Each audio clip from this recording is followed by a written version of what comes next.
Welcome to Jerseys and Jail Cells, where we explore the stories behind the game, the victories, the challenges, and the decisions that shape careers. I'm Corey Raftery, here to guide you through the world of athletes, teams, and the choices that define them.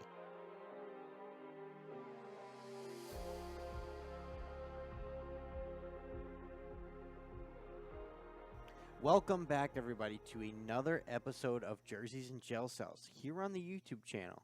I'm your host, Corey Raftery, and today we are taking a look at the case of Ray Rice, a former running back of the Baltimore Ravens back in 2014. Now, this is a special case, as this isn't the typical ending that the last two episodes were, that the player themselves or a player ended up going into prison. But there's a little twist to this story. But let me tell you about what Ray Rice did. Ray Rice, back in 2014, was on footage in a elevator beating and punching his then fiance, who is now his wife, and it was under fire because she was knocked out. Like, she was thoroughly, in the video, you could see that he full on completely knocks her unconscious. And it was under heavy scrutiny, and the public was outraged by the fact that this happened, and the NFL didn't really do anything about it. They were just simply going to suspend him for a couple games. And one of the things that I think really aggravated people was that initially it was never really reported until the footage came just out of nowhere, came out into the public, and it was something that was crazy to see.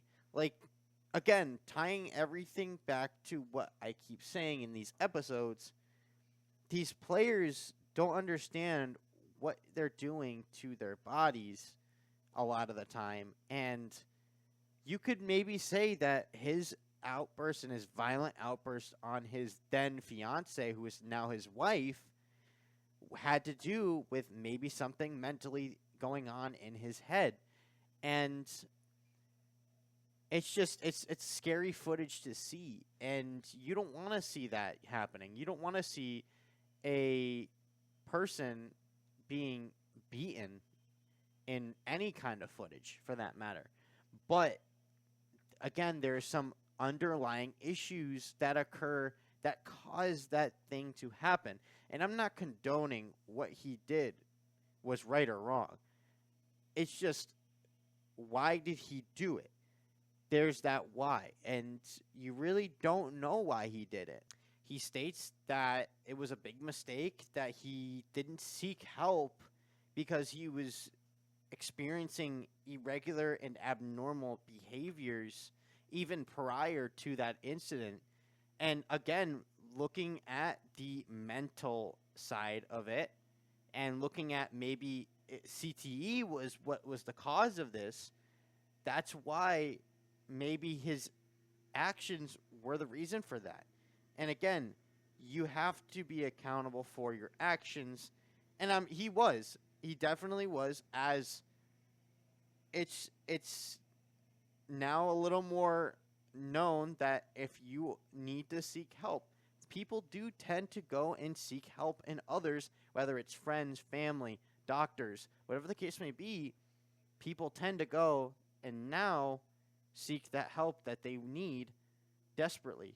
And Ray Rice didn't do that initially. And after that incident, he didn't go to jail. He was going to go to jail, but he took a plea deal that basically stated that he would do some kind of counseling or rehabilitation for violence against people. And it ended up changing him for the better. And after that happened, the the thing that changed for the NFL was the length of time that players are suspended. It wasn't an extremely big change that Ray Rice caused in the NFL. It was kind of a change that the NFL needed because of the fact that they were being under fire, because they didn't suspend him or ban him from the league for longer than what they initially were going to give him, which was a 2-game suspension the following season. And instead, they gave him a 6-game suspension. But because of what was going on with him, the Baltimore Ravens did end up releasing him, and he never could get on a team ever again after that. He eventually retired from the league after only 6 seasons in the NFL, and it just really tore down his career. But after he was done with his rehabilitation, this is where I would say the story has a happy ending finally on this series. Ray Rice got married to his then fiance, now wife, and he also had a family with her, and he now runs multiple different youth programs, and he has his own nonprofit organization, which is really, really cool because you never really see this. You see that this is very rare that you see players who had it bad because of something that they did, and then they turn it around for the better and are doing something with their lives rather than rotting in a jail cell or doing something else that feeds into the bad behaviors of what they did previously. Because we've seen that countless times with a lot of these athletes. One notable one being Tyreek Hill, who is very much in the media as of recent with a lot of what he has done. And it's crazy that after one instance with the law, players continue to mess with the law.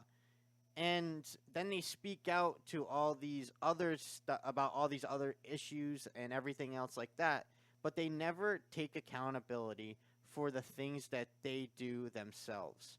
And I think that is another issue entirely, that players don't like to do any accountability for themselves. Normal people that are in the world and that are just working citizens, if they do something wrong, a lot of them take accountability for what they do. But then there's all the criminals that do everything wrong, and then they blame it on all these other factors, but they never take accountability for themselves. And I think when you're talking about the aspect of players, I think players need to consider doing counseling, doing other things that can help them with themselves mentally, or finding themselves, because it doesn't seem like players are happy as of recent, because a lot of players seem very upset for what they do, and they don't actually take any action on their issues. And like Ray Rice, for example, he turned that a complete 180 and made the issues that he had previously into positives. And that's something great that you want to see in athletes, is that they turn a blind eye and they admit they were wrong on whatever thing that they did, and then they turn around and give back to the community, like what Ray Rice did, which is become a youth coach for a high school and have his own nonprofit organization back in 2019, and was able to give back to his community in Baltimore. And that's the best thing that you want to see that athletes do, because athletes get big and they get all this high and mighty because they're making all this money and they're playing the sport that they love and this and that. but they don't turn around and want to give back to the community that they came from. And if they do, it's very, very rare. And it makes me so proud that a player took a bad situation and made it positive. And moving forward, we are going to take a look at Tyreek Hill, a guy I just mentioned, which I would like to see what he has fully done and been involved with when it comes to the law, because that's just an interesting story to talk about. But that is all I have for you folks for this week's episode of Jerseys and Jail Cells.